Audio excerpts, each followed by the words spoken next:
Okay, good day guys. No, ito another U12 error na naman guys. Ang ginawa namin.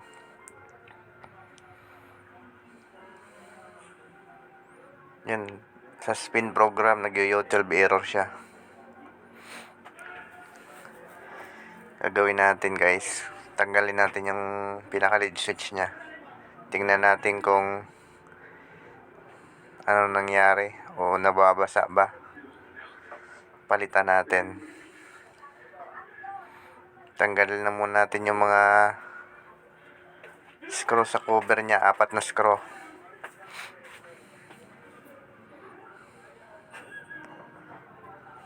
Natanggal na natin.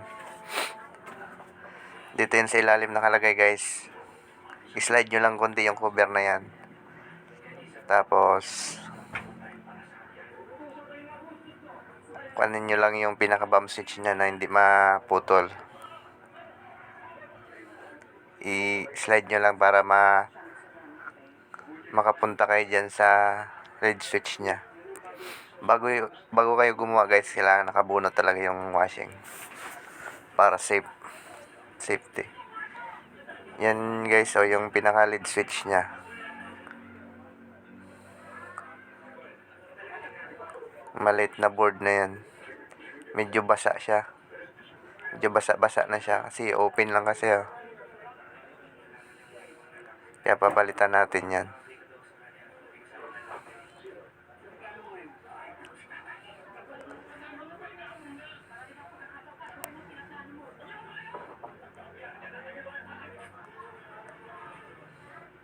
Yung ipapalit pala natin dyan guys, lagyan natin ng stick glue.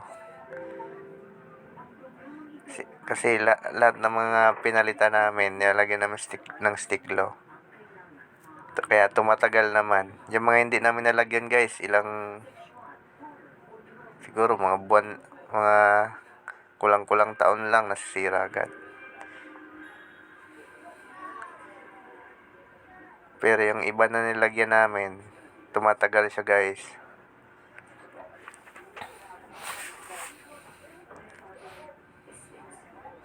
Kasama pala natin dyan si Nurture TV. Yan, nabalik na natin guys. Okay na siya, wala nang U12 guys. Okay na yung spin niya. Subscribe nyo ako guys sa hindi pa nakasubscribe sa YouTube channel natin. Okay, salamat.